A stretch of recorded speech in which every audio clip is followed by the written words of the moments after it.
இப்போ எப்போவுமே டயட் பண்ணுறவங்களுக்கு ஒரு சப்பாத்தி இல்லை 2 சப்பாத்தி ஃபுல்கா அதுவும் எண்ணெய் இல்லாமன்னு சொல்லும்போது அவங்களுக்கு வந்து அது குவான்டிட்டி பத்தாது. அது எப்படி பத்தும், அதுக்கப்புறம் எனக்கு பசிச்சா நான் என்ன பண்ணுறது அப்படின்னு கேட்பாங்க.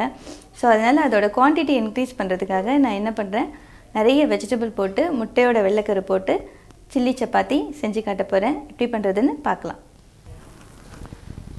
இதுக்கு வழக்கம் போல் வந்து 1 ஸ்பூன் ஆயில் யூஸ் பண்ணுறேன். இது வந்து நம்ம சைனீஸ் ஸ்டைலில் பண்ணுறோம், அதனால் இது வந்து எல்லாமே இந்த ஜூலியன்ஸ் மாதிரி கட் பண்ணியிருக்கேன். பூண்டு,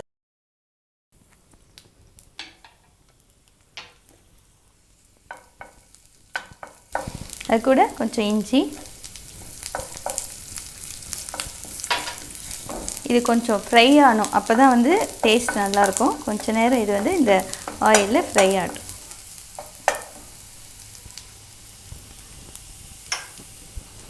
அதே மாதிரி கட் பண்ண வெங்காயம்,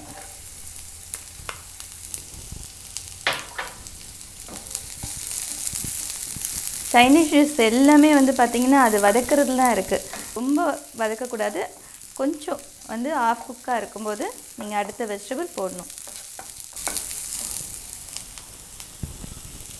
அடுத்தது கொடமிளகாய்.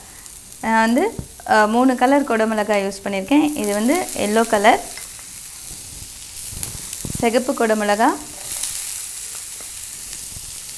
பச்சை கொடமிளகாய்.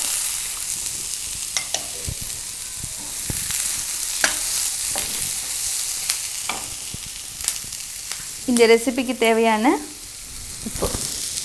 சப்பாத்தியில் வந்து ஏற்கனவே உப்பு இருக்கும், இதில் வந்து நீங்கள் இந்த காய்கறிகளுக்கு மட்டும் தேவையான அளவு உப்பு போடுங்க.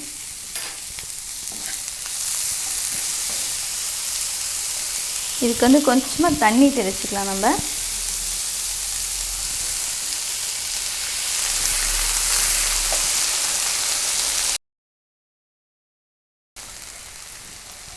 கொஞ்சம் வதங்கிறதுக்குள்ளே நான் வந்து முட்டையோட வெள்ளைக்கரு 2 முட்டையோட வெள்ளைக்கரு எடுத்திருக்கேன். கொஞ்சம் பீட் பண்ணி வச்சுக்கலாம்.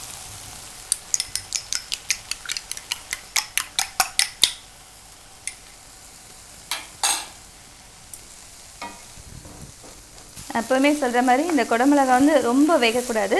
ஒரு ஆஃப் குக் ஆன உடனே நம்ம வந்து இந்த எக் ஒயிட் வந்து இதில் ஆட் பண்ணுறோம்.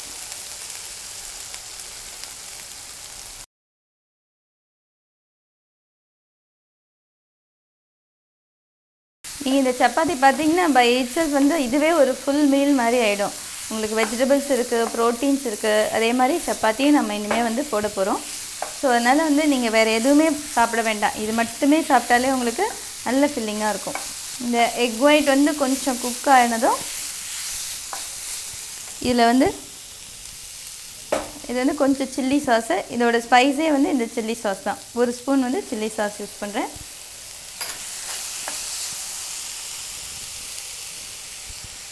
ஒன் டீஸ்பூன் சோயா சாஸ்,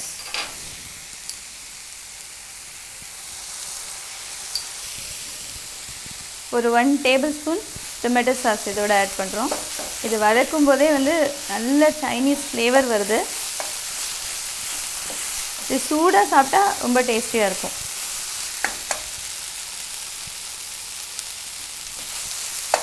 இப்போ வந்து கொஞ்சம் தண்ணி சேர்த்துக்கலாம். ஏன்னா எப்போவுமே இதெல்லாம் சேர்ந்து குக் ஆகும்போது ஒரு கொஞ்சம் வாட்டர் தேவைப்படும், அதனால் ஒரு ஃபியூ ட்ராப்ஸ் வாட்டர் போட்டால் போதும்.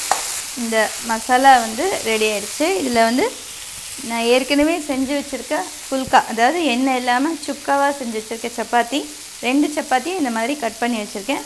இதை வந்து இதோட ஆட் பண்ணிடுறேன். இந்த சப்பாத்தி எல்லாம் வந்து இந்த மிக்ஸ் கூட வந்து சேர்ந்த மாதிரி வரணும். வந்ததும் ஆஃப் பண்ணிடலாம். நம்ம ஹோட்டலில் போயிட்டு சில்லி பரோட்டாலாம் சாப்பிட்டோன்னு வச்சுக்கோங்க, அது வந்து பரோட்டாவே நிறைய ஆயில் வனஸ்பதியிலலாம் செஞ்சுருப்பாங்க. ப்ளஸ் வந்து சமைக்கும்போது இதை நிறைய ஆயில் யூஸ் பண்ணுவாங்க, அதனால் வந்து அட்வைசபிள் கிடையாது. அதுவும் இல்லாமல் அது மைதாவில் பண்ணுறது. இது மாதிரி நம்மளே வீட்டில் வந்து சாதாரணமாக சப்பாத்தி பண்ணிவிட்டு டெய்லி வெறும் சப்பாத்தி கூட்டு சாப்பிட்றதுக்கு போர் அடிக்கும்போது இந்த மாதிரி டிஃப்ரெண்ட்டாக பண்ணி சாப்பிட்டா அதை விட டேஸ்டியாக இருக்கும். நம்ம ஹெல்த்துக்காக நம்ம வீட்லேயே நல்ல ஆரோக்கியமான ஒரு டிஷ் வந்து பண்ணி சாப்பிடலாம். இது பாருங்கள், நல்ல ஃபில்லிங், நிறைய குவான்டிட்டி கிடைக்குது பாருங்கள். 2 சப்பாத்தி தான், ஆனால் பார்த்தீங்கன்னா உங்களுக்கு வந்து இது இன்ஃபேக்ட் வந்து 2 பேர் கூட சாப்பிடலாம், அந்தளவுக்கு வந்து குவான்டிட்டி அதிகமாக இருக்குது. இதெல்லாம் நல்லா ஒன்று சேர்ந்து ட்ரை ஆனதும் ஆஃப் பண்ணிடலாம். ஆரோக்கியமான சில்லி சப்பாத்தி ரெடி ஆயிடுச்சு. இப்போ சர்வ் பண்ணலாம். சில்லி சப்பாத்தி ரெடி ஆயிடுச்சு. நீங்களும் உங்கள் வீட்டில் இதை ட்ரை பண்ணி பாருங்கள்.